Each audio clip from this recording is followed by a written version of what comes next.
It's the In Wheel Time Car Talk Show on iHeartRadio, your place for fun, informative, weekly car talk. Well, welcome back to In Wheel Time, America's award-winning automotive talk show. And it's not just America that is award-winning. Oh, no. We have with us from Mexico, we have Richard Tomlin, the owner and proprietor of Apex Motorsports, and he is at the, I'm going to say this, and you're going to correct me, the Chihuahua road race. Is that correct? Well, that's the way I know it. Richard, you there? I don't think his Mexico connection is that good. Ay. Let me let's do something else. Let me keep working with him. See if we can do something better here. Okay. So Richard runs an automotive shop, but also a race car preparation shop, and they took a couple of cars down to this Mexican road rally, and it's basically run what you brung, follow the safety guidelines, and go fast. They brought the 60-something Falcon with them, and I've looked at that car there at the shop a number of times. What a gorgeous car, and very well built. And then I'm not real sure which Mazda Miata he brought. I know. Now? Yep, we can hear you now. Yes, sir. We can't see you, though. Sweet. So, I finally made it. Yeah, we can't see you, but I'd rather hear you than see you. So tell us. That's good. I'm pretty ugly anyway. So tell us about what's going on in Chihuahua. In Chihuahua, Mexico, we're competing in the Chihuahua Express. This is our 7th year competing in this race, 1,273 miles on public roads to get close so we can go have a good time. About 400 miles that is flat out with participants from around the world. This year, 39 cars. We brought 2 of the 39. The Miata that everybody loves to call the Death Miata. Now, is that the Miata with the V8 in it? We lost him again. Yeah. Yeah. Let me try something here. I know. Richard built. He has a Miata that's got a V8 in. I don't know if that's the one that they brought, but they brought the black Miata and the red Ford. But 400 miles as fast as you can on public roads In Mexico. Tell me that's not bordering on crazy. Yeah, it's While they're on their phone, though? No, that's Don while he's on his phone talking to us, doing 70 miles an hour on the back roads of Texas. But and Richard's been going down here to Chihuahua. I guess it's Chihuahua. Chihuahua? Yeah, it's Chihuahua. Chihuahua. Because you're just that. That's you. Richard's been bringing vehicles down there for a number of years, so he's got a lot of experience down there doing this. And I'm sure that experience pays off when you're on the road to know where the lefts and the rights are. I was going to ask him how much recon you're allowed to do as a driver to go out there and kind of run the road ahead of time. Or is there a co-pilot with the right, left? You got this coming up. It's a bank. It's a chicane. Yeah, and how sharp a right and what speed and how much trust you have to got in that guy that's sitting next to you telling you all that, hoping somebody didn't rip a page out of the middle of his book somewhere. And if he speaks English. Well, I imagine that you're bringing your team with you. This isn't you get there and you rent an Uber driver. Although they can enter. The Uber drivers, they can enter. They go Uber fast. Uber, yeah. Nice. All right. How's that? Much better. Much better. Yeah. Just a call and no video. So Yeah. anyway, We can live with that because we got lots of questions. We've been talking about you. go ahead. You talk away and I'll answer questions. Do you have a navigator? Does someone navigate for you? Does someone navigate for you while you're driving? Oh, yeah. Every car requires a navigator. So you've got a driver and navigator in each car. The route, they provide a route book for you as well. You get a route book for each day that gives you turn-by-turn instructions, curve-by-curve. It even notates if you've got bumps in the road. So it's very, very well planned. So that brings up something that Conrad and I was just talking about. Do you get a chance to go down there kind of like pre-survey or run the route or walk it or something ahead of the race? Recon the route. Recon.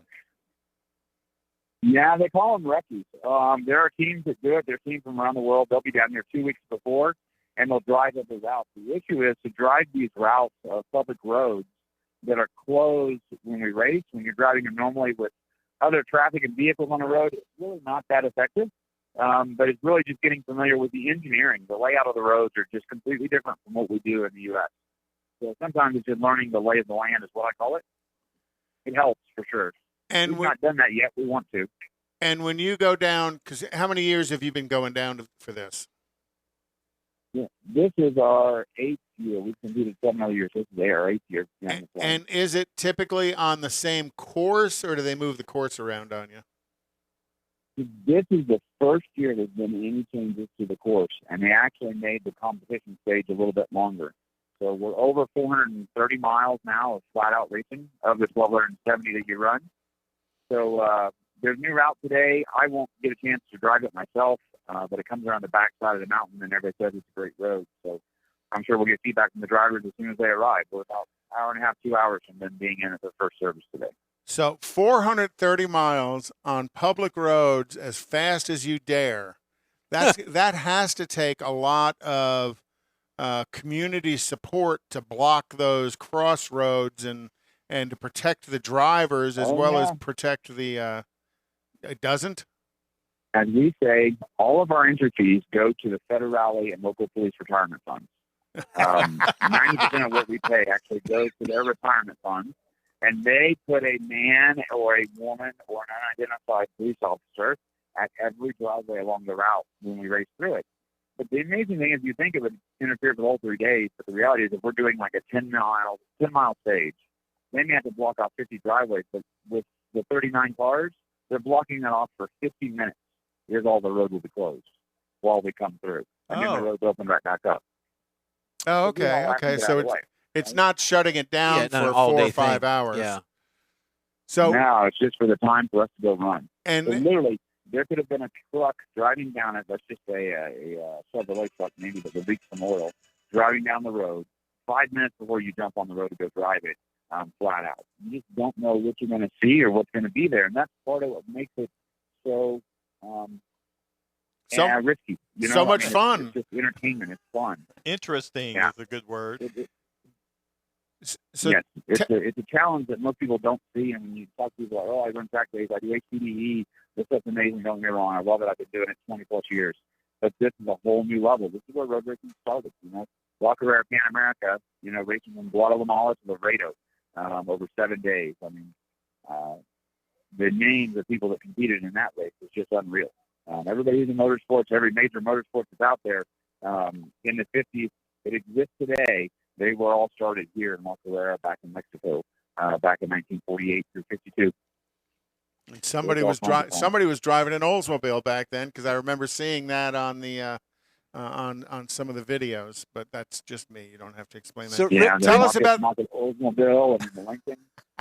Tell us about the Death Mazda. Think about the Porsche Pan America. Same thing, Porsche Pan America. They still carry on that name today.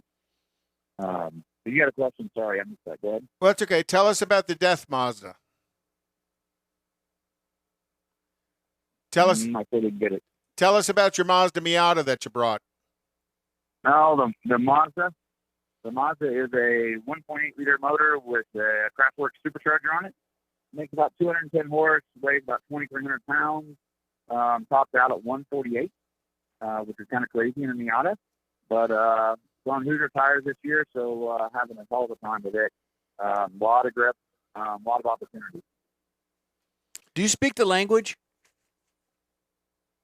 I do not. I can order my beer. I can order my food. I can figure out where the bathrooms are. My left and right directions, and that's about it. The amazing thing is, I would say most of the Mexican culture, they all speak English.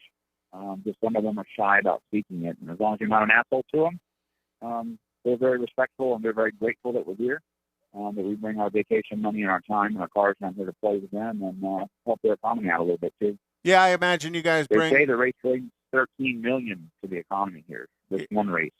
Wow. So, not sure if that's true or not, but that's a whole lot of money. Is it dollars or pesos? It's dollars. He said be respectful. I'll smack him in the head for you, Richard. Yeah, please do. So Richard, yeah. how far? I'm not sure how to put this. Where I'm trying to figure out where in Mexico you are. How far into Mexico are you when you leave at The Alvin? town, Yeah. not far. So from Houston, we drive over to Alpine, Big Bend National Park, and we cross the border right there at Presidio. Once we cross that border, it's 3 hours. You're in the city of Chihuahua, which is little Houston. I mean, it's just like Houston. I mean, Applebee's, Chili's, Walmart, I mean, Home Depot, you've got it all. It's just rural America. Where we're at today is a little further south and east of Chihuahua, and it's down at their Copper Canyon, larger than the Grand Canyon. It's huge. The spectacle. It's a big tourist trap for the state of Chihuahua. But just Google Copper Canyon. It's really impressive. And we're only, I mean, like I said, it's 3 hours, and their speed limits are much slower here. Like their speed limit on the highway here, the highest you'll get is like 58 miles an hour. So it takes us 3 hours at 58 miles an hour because we just decided we don't want to speed in Mexico. We don't need to deal with that kind of stuff. And you also brought the Ford Falcon, which has been that's been a piece that's been at your shop a number of times when I've been there. And are you guys doing the full support program for it, or did you guys just haul it down there for them? No, it's running the full program. It's full race. We're having some issues with the bump steer on it. It's a little bit aggressive. We lost an axle yesterday early in the day. The axle we repaired last night. The retaining ring that goes behind the bearing on the Ford 9-inch basically came loose. So we did what we call roadside fix.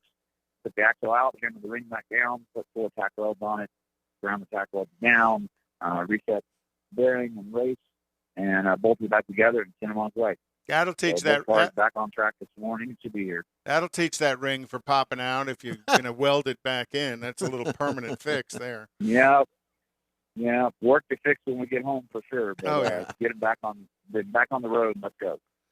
So when you're down there, you brought 2 vehicles on trailers. So I'm assuming you also brought a couple of support vehicles. Now, on those support vehicles, is there a place out on the course that you place them, or do you go all the way to the end of the day's event? Yeah, so the course is basically run away from Chihuahua each day, and then you have a service at the end, and then you turn around and drive back. So basically, we drive the full route that they're going to race on, but it's not closed off for us, so we're dealing with public traffic. We get there, we park set up, which is where we're at now, and we're waiting on them to arrive. They'll arrive, we'll service them, they'll take off, and they're racing back, so we will be held up in traffic waiting to go back.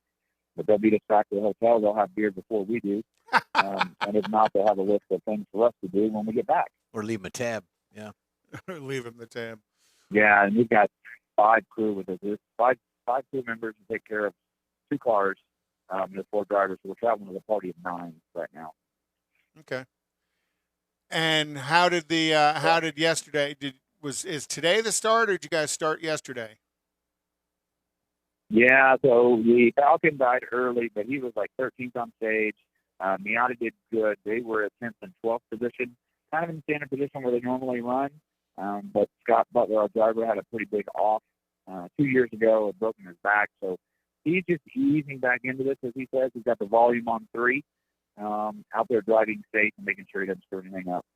No, that's a smart way to do it. Get your feet wet before you go all out on. Yeah, cars are doing well. We're doing well, and it's a race on public roads. It's just never going to be perfect. You're going to have challenges. You're going to have potholes. You're going to have things you break and things that fail, and we make a living fixing those things.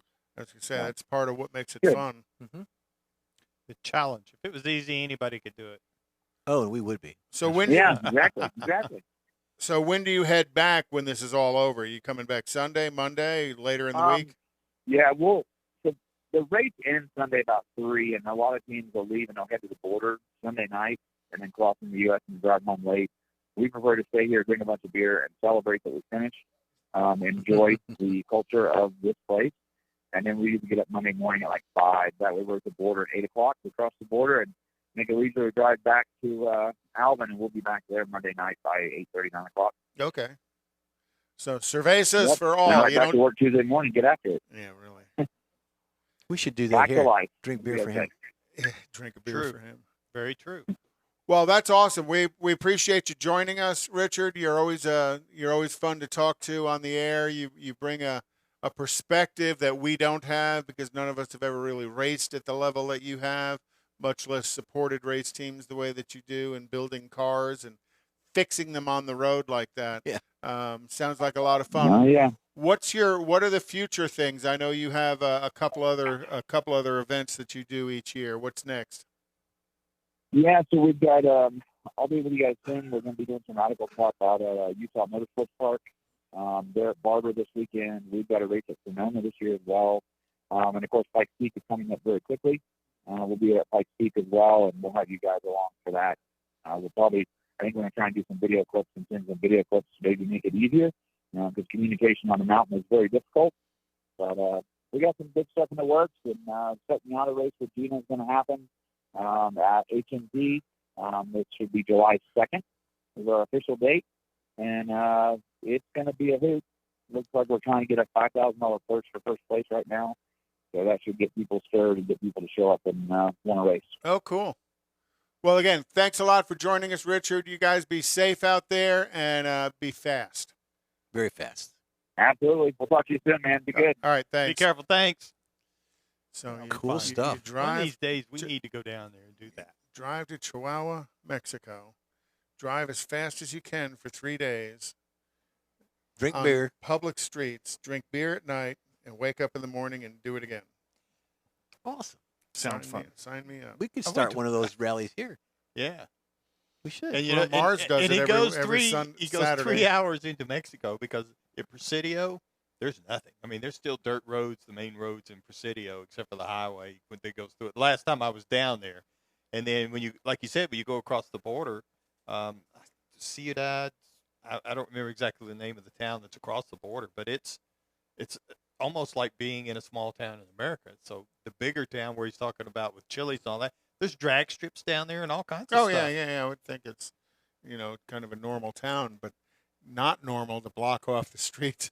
No, that's a and let little the crazy different. people Yeah. from all around the world drive through your streets. That as is fast as they definitely a can. little bit different. Well, they do a little bit of that here in the States. Is it the Silver State Classic that's running? I don't know it's like, that. Yeah, it's like 92 miles in Nevada, and it's flat out, but it is way out in the boonies, and they close it off, and it is, it is a flat out race.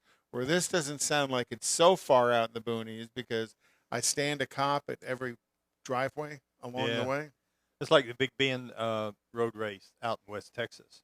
There's a road race out there, and cars are classified. If you want to go 150, well, you got to meet certain safety specs standards. that apparently doesn't go into effect in Mexico so much. But it's the same thing. It's on the open roads, and they block it off. But it's like 3 miles in between driveways, for ranches and stuff out there. It's not like towns. Yeah. Well, you said there's only so many vehicles, and it's not very long. They have to block it, so Well, but still, manpower. Yeah. It just costs money. That's right. that's all it does. So next up on the list is We're way ahead of schedule. Are we way ahead of So, schedule? do you want to do some more automotive news to catch up? Sure. And then we'll do. We already did the racing calendar, Correct. and then we'll do my review. Sounds good to me. Okay. Well, I've got so far as automotive news. The Texas Attorney General's office is suing Vroom, an online used vehicle retailer, for allegedly misrepresenting and failing to tell customers about holdups in transferring vehicle titles and obtaining registrations. The deceptive trade practices lawsuit filed this week by Texas Attorney General Ken Paxton claims Vroom burdened thousands of customers by not making them aware of document processing hiccups. That's terrible. The lawsuit also alleges Vroom misconstrued the history, condition, and finance terms of vehicles it sold. Vroom is also accused of mismanaging its pandemic-era growth to a point that the company procedures have become ineffective, according to the suit. In the last 3 years, consumers filed nearly 5,000 complaints with the Better Business Bureau and the Office of the Attorney General of Texas over these alleged issues, according to the lawsuit. About 4,000 of those complaints were made in the last 12 months. So That's- failing to change the public's opinion of a used car salesperson. That's right. That's right. General Motors, we talked a little bit with Corey before that Ford has 200,000 pre-orders for 150,000 vehicles being built. General Motors has 140,000 reservations for the upcoming Chevy Silverado, and they're only supposed to build about 80,000 of those. So the market is strong for EVs. Mazda is trumpeting its new CX-50 compact crossover as an alternative to its popular CX-5. But some observers predicted the automaker will do what it has done in the past and eventually kill the older product in favor of the newer one. Yep. Mazda is spinning it as having two models in the same segment for different buyers. But in reality, it's just what happens when they introduce the CX-30, then the CX-3. It stuck around for a couple of years, and then, boom, it was gone. Yep. General Motors began tying and I mentioned this earlier, a significant part of long-term executive compensation with the company's electric vehicle goals, said Mary Barra on Tuesday. Remember, she's the one who got paid $29 million last year, Mm-hmm. so she's setting it up to make more. Well, and then, Barra said the compensation targets will include volumes of EVs in North America, as well as launch timing and quality of such vehicles. Barra said the new compensation benchmarks are meant to underscore the company's commitment to electric vehicles. Now, we've been to Detroit. We were just in Mexico. Let's go to Tokyo. Datsun revived its 2013 as a low-cost emerging market brand is dead in all but name after the parent company Nissan pulled the plug on global production. The Chennai, India joint venture operated by Nissan and its French alliance partner Renault ceased output of the Datsun Ready-Go 5-door subcompact in March. No more. General Motors expects expenses for its autonomous driving subsidiary called Cruise to be about $2 billion. That's with a B. $2 billion this year. GM's chief financial officer Paul Jacobson said in the company's first quarter earnings call. The company recently opened its driverless robo-taxi operation to members of the public in the city of San Francisco. It currently covers 70% of the city and aims to operate across all of San Francisco 24 hours a day, 7 days a week without a person in the front seat. Wow. The Cruise co-founder Kyle Voigt confirmed during the briefing that Cruise has indeed applied for the final permits with the California Public Utilities Commission to be able to begin fuller or more coverage of San Francisco as well as services throughout the state of California. So far, Cruise has not made GM any profit. In the first quarter of this year, Cruise incurred losses of $325 million, a figure that is exclusive of the $1.1 billion compensation expenses that Cruise has for their executive board. So let's see, 29 million. Let me ask you something. $1 billion. If this thing it's driverless, it's robot, it's EV. So what's cost them so daggone much money? It's GM. You got labor unions. You've got all that stuff. Well, you got to remember it's California, so they got to pay. They got to pay the city of San Francisco. All of the small cities within San Francisco probably have to pay them some exorbitant permitting fees. They've got to pay, probably the county. They've got to pay Newsom's wine bill out there at the French Laundry and Nancy stuff. So it's like and that's why I bring this up. $80 million a month. They're putting $2 billion in it this year. They've already bled $1.1 billion. They lost $325 million in the first quarter of this year, but Mary Bear is making $29 million. You could have hired a lot of people, put taxis in a lot of people's hands, for $325. Well, this is going to dovetail because I've got all the international stories. Out of Washington, Toyota Motor Corporation is once again being targeted by a political action committee after resuming donations to certain federal lawmakers. Stop it. In a statement Monday, Toyota said it has resumed contributions to some members of Congress after a 6-month pause and extensive discussion with internal and external stakeholders. We will not support those who, by their words and actions, create an atmosphere that incites violence. The Japanese automaker said Toyota's employee pack will continue its long history of giving equally to Democrats and Republicans based on the best interests of our company, workforce, and the U.S. automotive industry. So cancel culture is trying to hit the automotive industry, and Toyota is giving them the big shebang. What he said. Dodge is due to unveil the all-new Hornet compact sport utility in August in both a turbocharged internal combustion engine and a PHEV powertrains will be available. And you got to remember, Hornet's been a show car of Chrysler for a number of years. Yep. So it's interesting to see him bring back a production vehicle. General Motors and Ford both donated 50 trucks to Ukraine to try and get people out. GM gave 50 Tahoes, and Ford gave 50 Rangers. So, it's good to see the American companies playing on that. Nissan's endurance racing Z car could pave the way for an inevitable Nismo model sold at the retail level. Oh, I got a Nissan story too. It's the Z car, 400 horsepower, twin turbo, symbol of the struggling Japanese automaker's revival, is the latest product launch to be derailed by the global supply chain woes. So no more of that, or it's going to get difficult. They reported that the launch would be pushed to between July and September of this year. Nissan blamed the delay on ongoing semiconductor shortages and supply chain disruptions from the spread of COVID-19.